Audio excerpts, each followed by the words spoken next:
So let us go for our next topic, that is perturbation. We will cover mainly three type of perturbation. Mainly, first is non-degenerate perturbation, second is degenerate perturbation, and third one is time-dependent perturbation. Okay, and it's a very good method to solve the complex problem into quantum mechanics. Obviously, we know that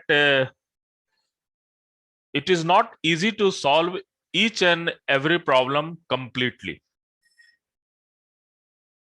because there is some compulsion with the mathematics and some restrictions with the mathematics, that we are not able to solve the each and every problem, whatever. When I am talking about each and every problem, that means I am talking about different type of potential. In general, we have solved mainly particle in one dimension box. We have solved completely harmonic oscillator. We have solved more or less hydrogen atom in a very nice form with the help of Schrodinger wave equation. But if there is some complex problem, then we have to go for either theory of variational principle or WKV or theory of perturbation. So theory of perturbation is another method of approximation to give the approximated solution for Schrodinger wave solution, and we can correct the thing in a very nice manner. The whole basic thing or whole basic concept is nothing but the Taylor expansion. So we will use the mathematics of Taylor expansion, and then we will try to calculate the eigenvalue and the eigenvector of a sum system, which is not actually completely solved. So let us see what is idea. Idea is very simple, very straightforward, but it works. So let us go for first derivation part of perturbation. It's a very nice derivation. So you have to just try to understand what is happening in each and every step. Now, suppose I have one Hamiltonian, and I am just going to go for non-degenerate perturbation. Okay, non-degenerate, degenerate perturbation.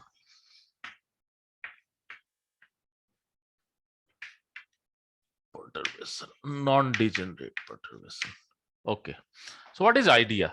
Idea is very simple. We have a Hamiltonian, and this Hamiltonian have eigenstate, let's say psi, and let us assume this is nth eigenstate, because in general we are able to solve it for the bound state system. So we have seen that for the bound state system we have discrete energy eigenvalue, and when we will solve it completely, we have En psi n. So this is my complete solution.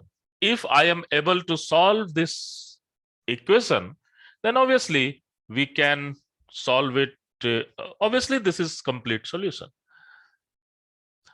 But thing is that we cannot solve it completely. There are some mathematical reason.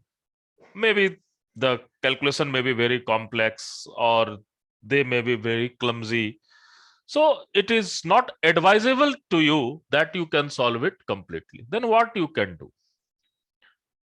If somehow I can break this Hamiltonian into two parts. So what is the idea? Idea is that I can break this Hamiltonian H in two parts, and the first part is H naught and second part is HP. What is H naught? H naught is the Hamiltonian which can be completely solved. This is very interesting. So this is the Hamiltonian which can be completely solved with the help of Schrodinger wave equation. So we know what is the eigenvalue and the eigenstate of Hamiltonian H naught. And this part is HP, which is actually perturbed part. which is actually disturbance into this particular Hamiltonian. I will explain you what is meaning of this perturbed part, what is meaning of this particular disturbance. So this can be completely solvable. Completely solvable. And this is nothing but perturbed part.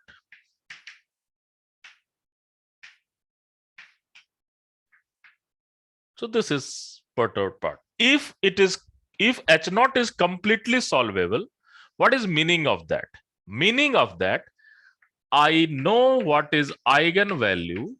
Let us, this is eigenvalue. Sorry, this is eigenvector and eigenvalue of my Hamiltonian.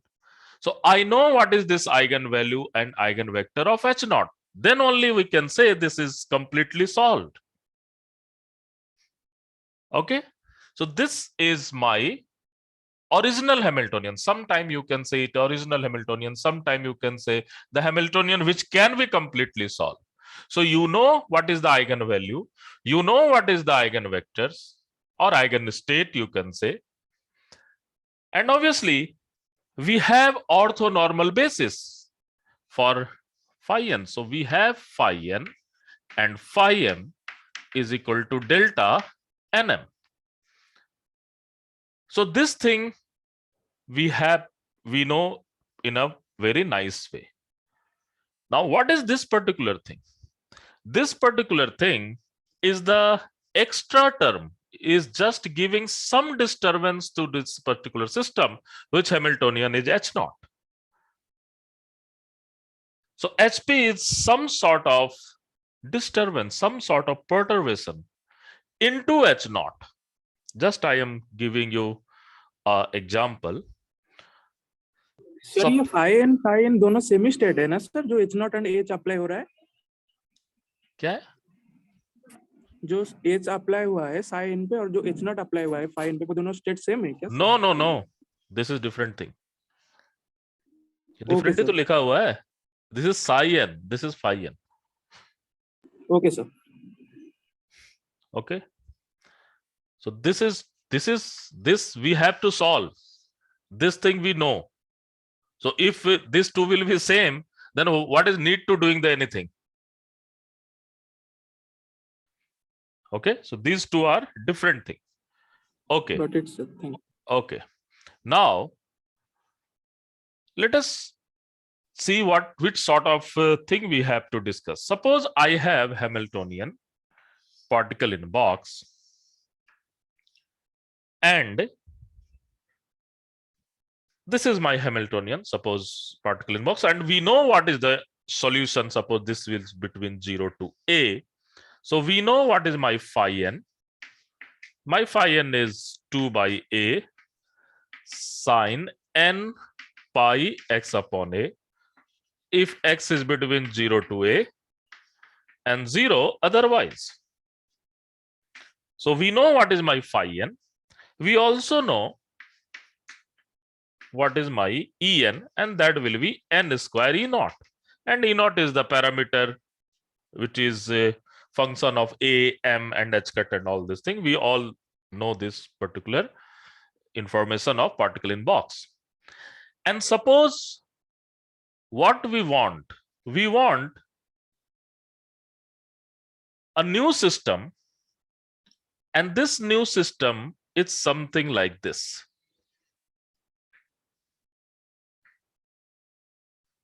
This is Kx.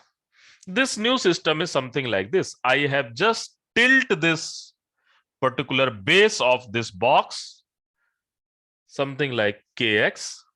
Then I just want to solve the system. Okay. Then I just want to solve the system. Then obviously it is very difficult to solve completely unless until you don't have very nice approach towards mathematics. So I just want to solve it. So what I will do, I will write this system in a system of this one. This is ideal system. Plus I can just give some I just want to change this particular base level such that this plus this can be something like, this is just a way to understand this thing. Nothing is going to happen. This plus this will be some, this is kx potential, and we have something like this sort of problem. So I just want to solve it. And what is my Hamiltonian? My Hamiltonian is actually, I have H naught, and in which this is the perturbation. So this will be my some new potential or new something. So this is my H, and I can break my H into two parts. The first part is solvable part, and another part is perturbed part, the disturbed part. Okay. So how we should approach with the approximated in an approximated way. So this is the all story given by the non-degenerate perturbation theory. Why it is non-degenerate perturbation theory? Because eigenvalue of H naught, eigenvalue of H naught is non-degenerate. So why we are saying it non-degenerate perturbation. Okay. Now thing is that, can we apply this non-degenerate perturbation theory? Suppose this is your kx, this is also your kx, something k dash x. This can be also your kx, isn't it? I can make it very sharp. I can make it something like this. I can make it something like this. I can make it something like this. Isn't it? Is that it is applicable in each and every problem? Or there is some limitation? There is some limitation into this perturbation. Are you getting my point? This is very interesting stuff. That what are the limitations that I can use the theory of perturbation? Is that disturbance should be very hard disturbance, or it will be just a mild disturbance to a system? And if I am saying that it should be just mild disturbance of a system, then what should be the maximum value? Up to that, I can disturb the system. This is very important question we should give, and we should give this answer. So obviously, for example, I can take another example. Suppose I have a spring mass system, and which is popularly known as harmonic oscillator.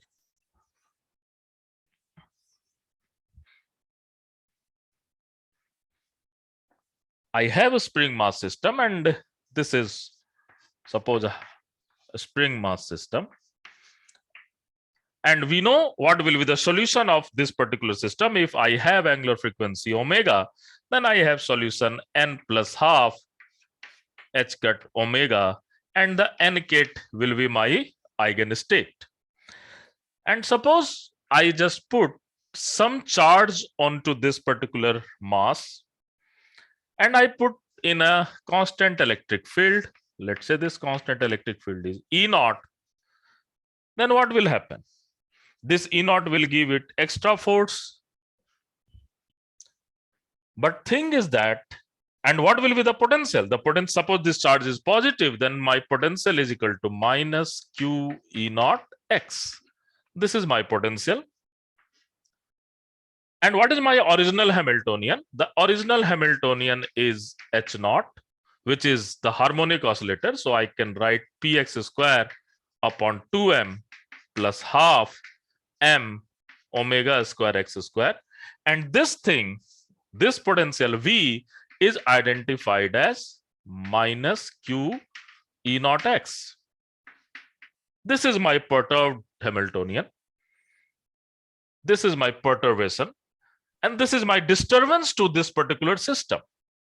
So my question is that, up to which limit I can give the intensity E naught, or I can increase the value of this field E naught such that I can use perturbation? Are you getting my answer? Sorry, are you getting my question? Yes, sir. So limit, we have to fix the limit. The limit is that we can increase the value of this field. We can increase the value of disturbance up to a limit. And that limit will be decided whether this system will behave just like our original system or not. Means, if I am giving this electric field, maybe some changes in energy can be there. Maybe some changes in equilibrium point may be there. But the motion should be behave just like a harmonic oscillator. If you will give this electric field in a very intense manner, then what can be possible? It can be possible that this electric field will dominate this spring force and it will just go into one direction. It will never return. It may be possible. So this is entirely different system. This is not a system which will behave just like a harmonic oscillator. But if I will give this E naught intensity in a very small manner, then this system will just behave like a harmonic oscillator. Maybe some parameters are going to change. Maybe equilibrium point will be changed. Maybe energy will be changed. But the thing will be just behave like a harmonic oscillator. That means the nature of original Hamiltonian must preserve. Are you getting my point? The nature of original Hamiltonian must preserve. So, what is meaning of mathematical? What is mathematically? How we can apply this mathematically? Sir ये जो non-linear term नहीं आना चाहिए. No. This is not the thing. I can go for non-linear term also.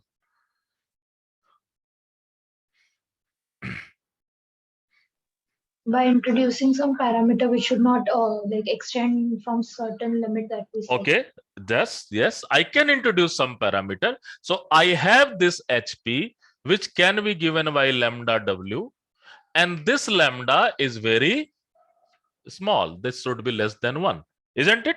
Very good. So that is the one thing we can do. But how we will write the solution? This is most important thing.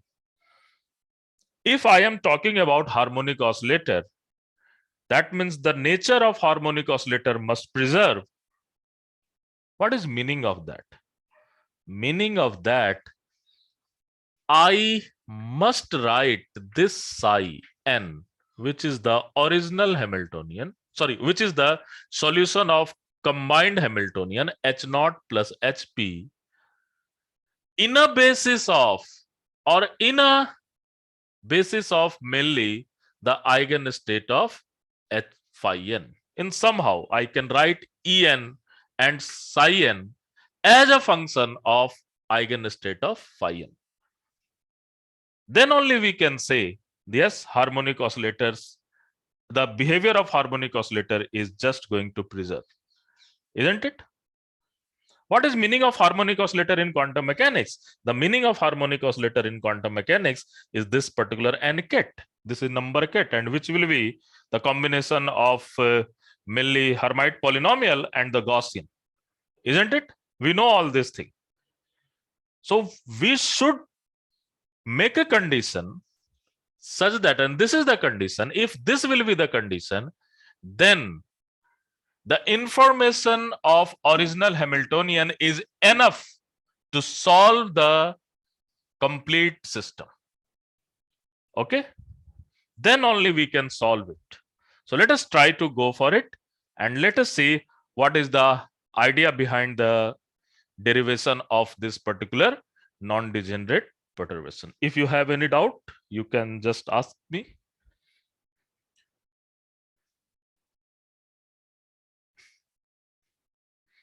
Okay, so let's go for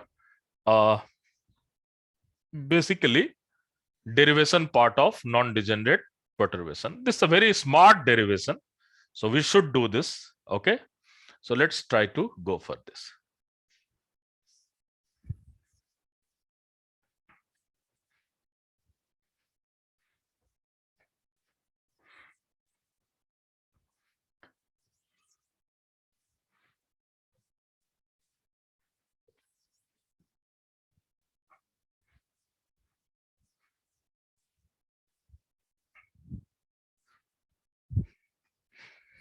Okay, so what we have H, which is complete Hamiltonian, psi n is equal to En, that is solution energy eigenvalue of Hamiltonian H, psi n, which can be written as, I can replace this Hamiltonian in two parts.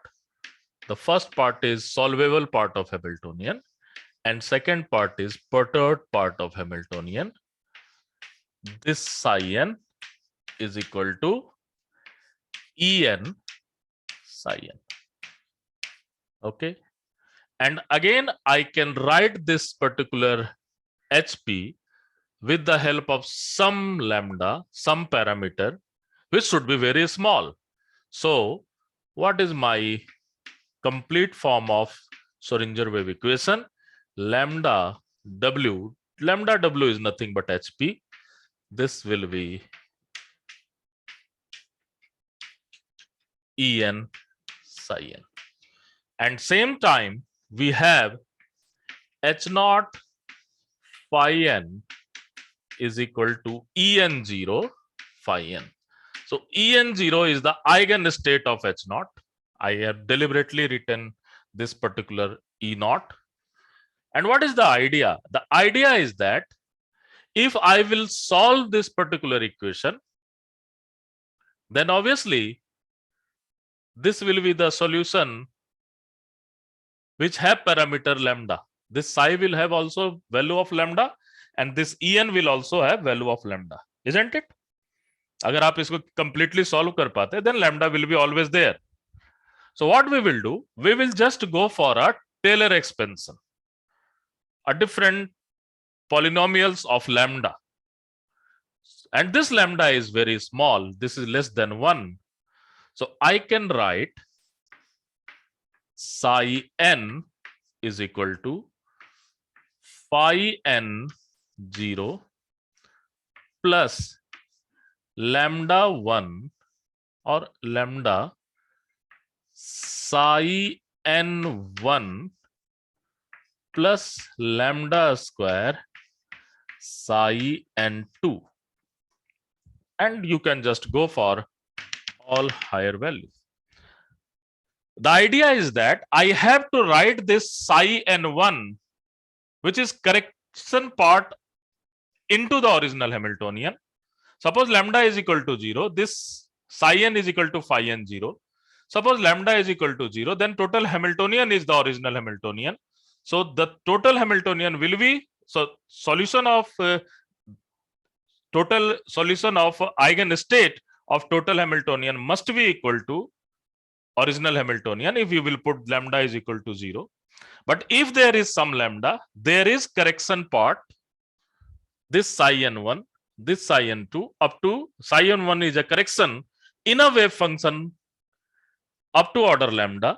Psi n2 is the correction in a wave function psi n up to order of lambda square. Similarly, you will go for lambda cube and all this thing. The whole idea is that I have to write psi n1, psi n2 as a function of phi n. This is the whole idea. And similarly, my En, energy eigenvalue, can be also written as En0 plus lambda En1 plus lambda square En2. En0 is the solution energy eigenvalue for original Hamiltonian, and En1, En2 is the correction term into energy eigenvalue up to order of lambda and up to order of lambda square respectively. Yes, are you getting this point? Sir आपने ये Taylor expansion कैसे लिखा sir, जो lambda का? If you will do any Taylor expansion, that will have this thing, na? Lambda square, lambda cube, that is all the thing. You can write any function which will be function of lambda can be write in this form. Okay sir. What is Taylor expansion? Taylor expansion is nothing but if you have any function psi x, then you will write different form of x, x square, x cube, and you will just add it. This is that all about Taylor expansion, isn't it? Yes sir. I am writing it symbolically. Maybe this lambda can be 0, this lambda square can, sorry, this psi 1 can be 0, this psi n2 can be anything. So I have to calculate with the system by system with system. Okay sir.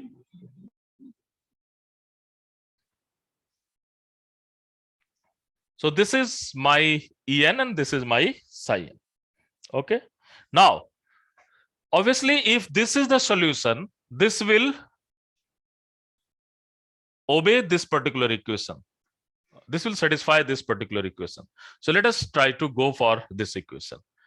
And we can write h naught plus lambda w.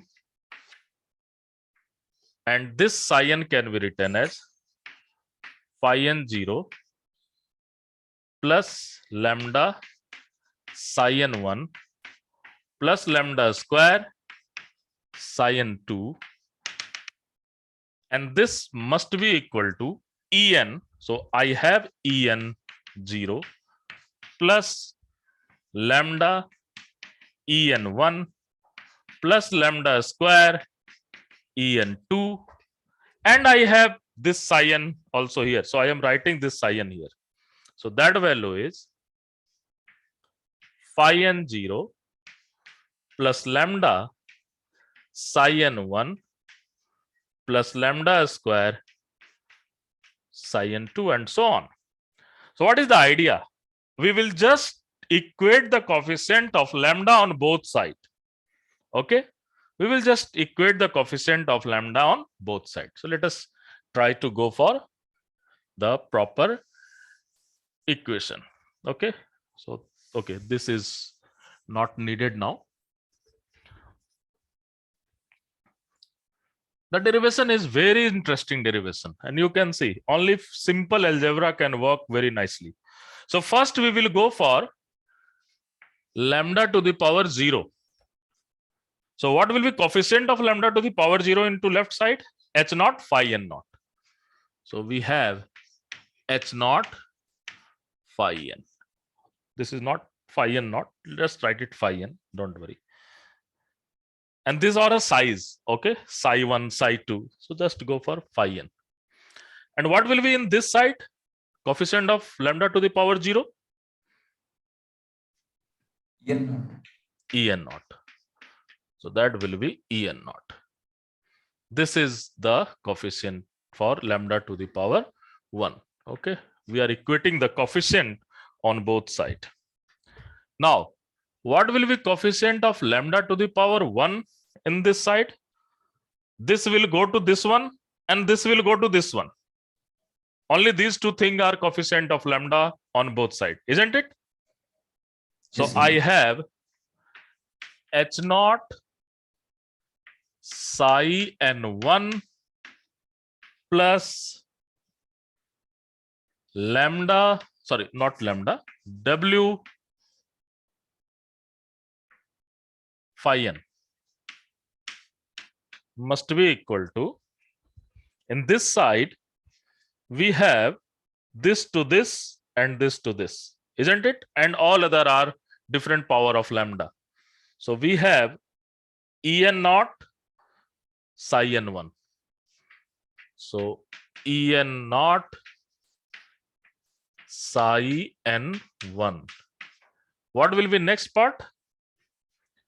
Next part is phi n0 En1. So we have En1 and phi n0. So remove this 0 part here. 0 is not needed because this is different function already. This is different function. Okay, similarly, we can go for lambda square, isn't it? So we can go for lambda square.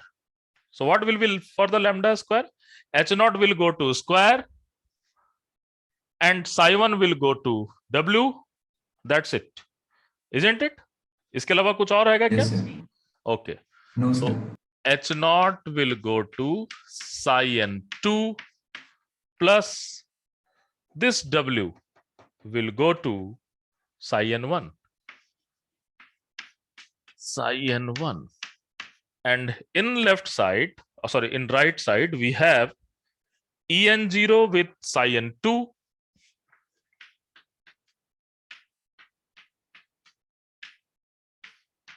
plus En1 with psi1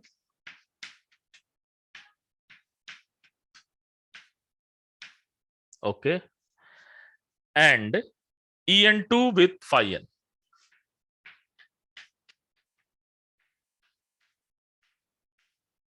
So this is my lambda square part.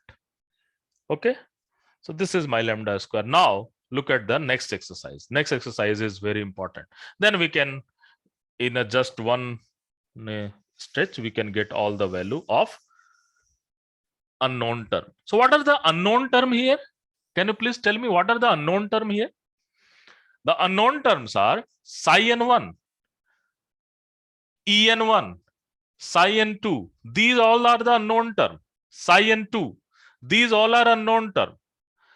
And what are the known term? The known term is phi n and En0. Yes, because we know what will be solvable part of Hamiltonian. So this is the known term. So what is our main purpose? Our main mathematical purpose is that for this unknown term, psi2, psi1, we must write with the help of phi n and En0. So this is the idea we have to use into this particular problem. Okay. Now let us go for next step. So we have psi n, and this psi n is equal to phi n plus lambda psi n1 plus lambda square psi n2, and then another thing. Now, if I am going to take phi n psi n, then this value is phi n plus lambda phi n psi n1 plus lambda square phi n psi n2, and so on. Obviously, what we want, obviously this value is 1. So I know this value is 1. Okay. Now what we want? We want that our psi n must preserve the motion of original value. I will fix the value of lambda such that our original motion should be preserved. Are you getting my point? Yes. Original motion nahi change hona chahiye. We should take the value of lambda such that original motion should be preserved. Then only we can write this psi n2, psi n1, En1 and En2 only with the function of phi n. So I can claim that this vector and this vector are more or less parallel vector, or more or less same vector kind of thing. And you will see this. I can write this psi n in a basis of different values of phi n's. So what is the idea? What is the limiting case of lambda? Lambda should be such that this value and this value will remain same. The number, the scalar product of phi n and psi n, and the scalar product of phi n and phi n will be behave just like as a same manner. And this is just an approximation thing. This is just an approximation, depends on which type of lambda you are using. If you are using very weird lambda, then obviously it may be not possible. And then you cannot use this perturbation theory. So what is the conclusion of this? The conclusion of this is phi n psi n1 must be equal to 0. Phi n psi n2 must be equal to 0. Phi n psi n3 must be equal to 0, and so on. I am not saying they are, obviously they are 0, but they are not actually orthogonal sense, in a sense of orthogonality. Are you getting my point? They are 1, but they are not in a sense of normality. This number is approximately same. Obviously this is 1, then this can be equivalent to 1, but don't take it in a sense of orthogonality and normality.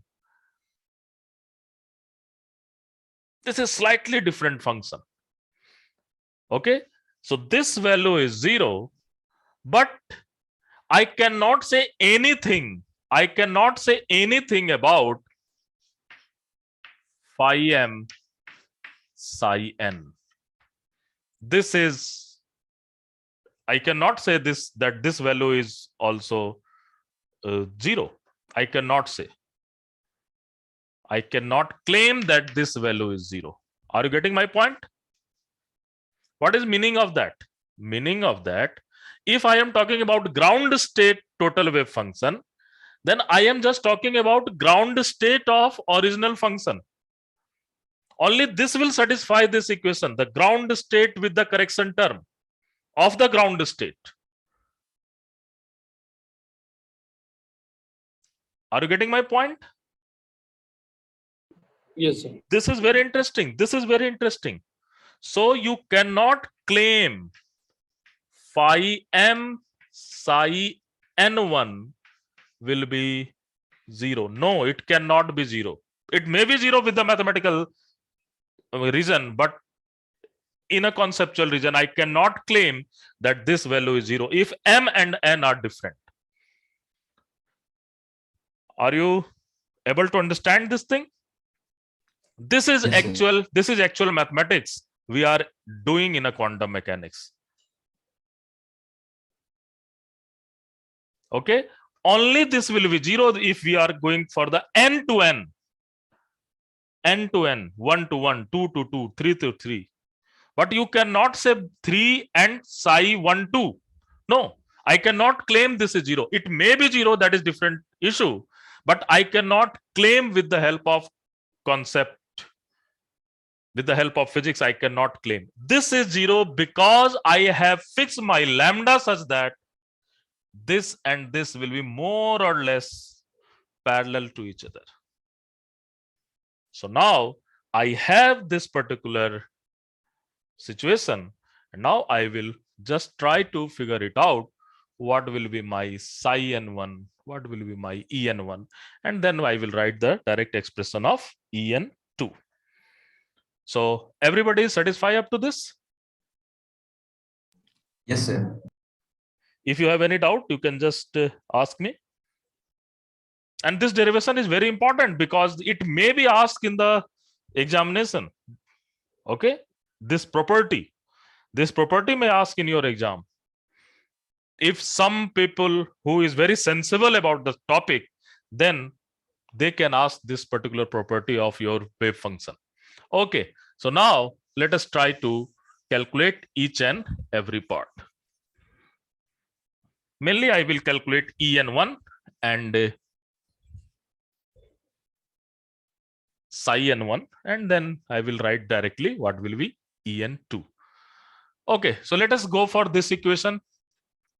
Second equation, I can multiply with phi n h0 psi n1 phi n w phi n, and this is number, so I can write en1 phi n psi n1 plus En1 phi n phi n.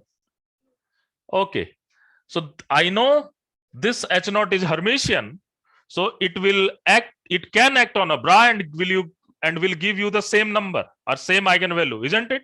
So if H naught will operate on this, what you will get?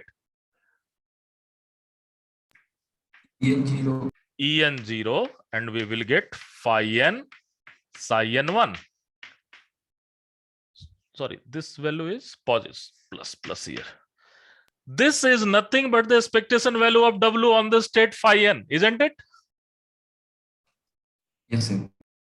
This is, sorry, this value is 0, na? This is 0. This is 0. Just this is 0. Okay. So this is nothing but the average value of W on state phi n, or you can write it in the same way. Phi n W phi n. Okay. Now let us go for here. What is this value? What is this value? 0, sir. 0. 0, sir. This value is, and I am writing here En0, something like this. Then next step I will go for final one. En1 phi n phi n. Obviously, what is this value? Is 0.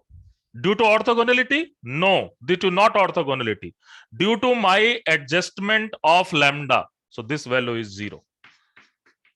I have picked my lambda such a way that this value is 0. Are you getting my point? So don't say this is orthogonal. Don't say this is orthogonal. This value is 0 because I have chosen my lambda so small such that this part is 0. Now, so this number is 0, and this is nothing but the average value of W, and which is part of perturbed Hamiltonian. Again, this part is 0. And what is phi n phi n? I have to take the eigenvector of original Hamiltonian as a normalized one. So I have taken this one as a 1. So I get the value of En1. Look at the beautiful part. En1 is unknown. Phi n is known from the original Hamiltonian. W is the perturbed part, which is given in your problem. And this phi n is the known thing. And you get En1 as a function of phi n and W, which is nothing but the average value of perturbed part. Yes? Are you people comfortable? Yes, sir. Everyone? Yes, sir. So this is very interesting. If you have any doubt, you can just raise your question. Don't remember formulas in quantum mechanics. It will never work. Okay? Remember all the derivation, all the approach, what we are doing. Because अब quantum में वैसे question नहीं आ रहे हैं कि आपको formula याद कर करके आप दे दो. Especially quantum, classical, StatMech, these things are entirely different. Even in EMT, है ना? Okay, so let us try to go for a calculation of psi n1. Okay, so what is my idea? My idea is that I have to write psi n1 in a basis of what? Phi n. यही तो करना है. And what we have summation over phi m is equal to I, because it will make a complete basis, isn't it? This is original Hamiltonian, so it will make complete basis. So I can write I psi n1, and this thing can be written as summation over phi m psi n1.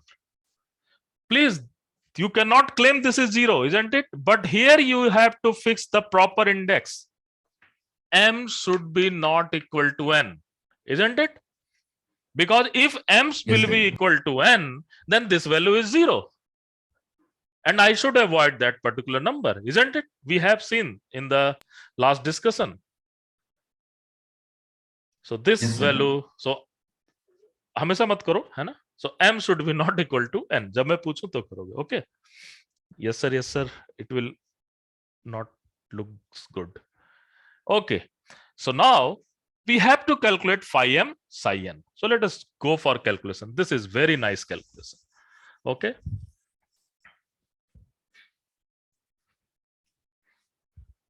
So what we are going to do, we are just taking this equation, and again I am operating phi m on this equation.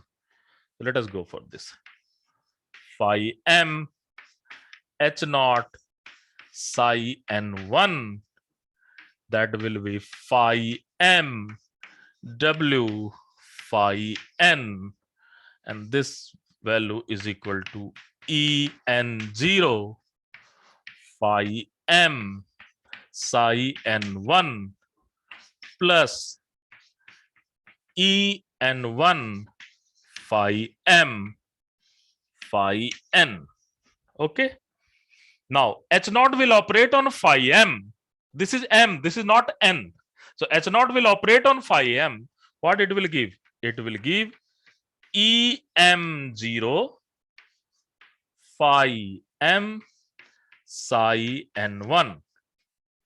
Again, why I am writing always equal here? And this is nothing but the matrix element of W, and that is mnth matrix. Yes, you remember all these things. So this will be phi m W phi n, and I have to calculate this value, and this value is 0. Why this value is 0? Because this is orthonormal. This value is 0 due to orthonormality. So this value is en0 phi m psi n1. And now we can get this particular value phi m psi n1 from this equation. So let us try to go for this equation.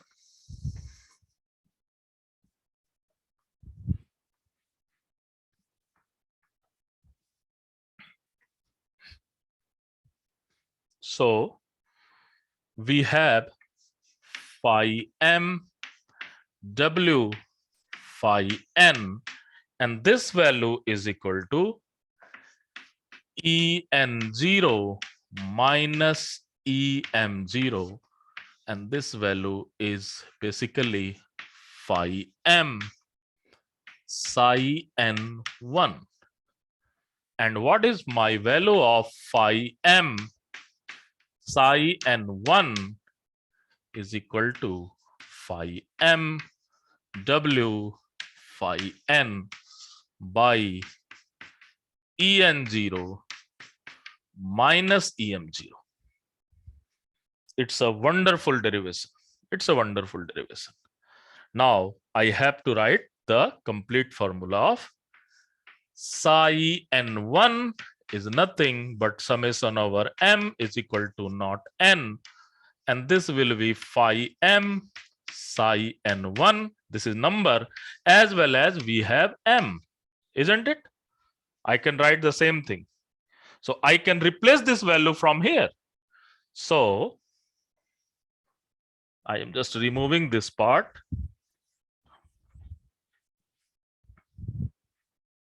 If I am going to remove this part, you can write this psi n1 is summation over m is equal to not n. And what is this value? This value is phi m w phi n by en0 minus em0, and we will get phi m. Okay, look at this thing. This is your, and look at, this is just a number. This is just a number, and you can write the correction term in a basis of phi m. And with this phi m is nothing but the eigenstate of original Hamiltonian. So if you know the solution of Schrodinger wave equation, you can solve it in a very nice way.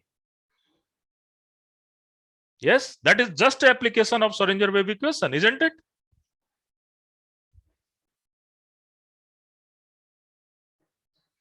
It's okay? Yes, sir. Okay, good. So now, And similarly, you can get the En2. So I am writing En2 directly. Just use the third equation for the lambda square wala part jo hai, En2, and you can, if you can remember this thing, you can easily write En2. So this will be m is not equal to n, and you can write as phi m w phi n, and this is En0 minus Em0 mod square. So you will just you can calculate this thing by using the third equation. What you will do, you will just apply phi m on both sides and you can get this particular thing. Okay, so this is my En2. Similarly, we have En1. What is En1? En1 is phi n w phi n, and we have psi n1, and that is my psi n1 is equal to summation over m is not equal to n, and you can get phi m w phi n mod square. Sorry, this is not mod square. This is not mod actually, and this value is En0 minus Em0, and this phi m will be also running index. Okay, so these three formula you have to use. I can start this problem with this three formula also, this class, but that will not satisfy me, that from where you are getting this formula, what is the logic behind that. Unless until you don't know, you cannot enjoy this beautiful chapter. Okay, so this is wonderful thing. So ultimately, what you have to do, you have to calculate some sort of expectation value and some sort of matrix element only, isn't it? In a basis of original eigenstate of original Hamiltonian. Now I can conclude the whole thing that if I know the eigenvalue and the eigenvector of original Hamiltonian, that is fully solvable, then what I can do, I can approximate my total Hamiltonian and I can give the correction part. So in your examination, they will ask either first, and this is known as first order correction in energy. This is known as first order correction in energy. Okay. This is known as second order correction in energy. And this is known as first order correction in wave function. Which state? For nth state, because this is nth. So tomorrow we will start to solve different types of problems. It will take at least 2 classes such that I can solve all these problems. Okay, so I hope you enjoy this derivation. Yes, sir. Anna? So just what you will do, you will just go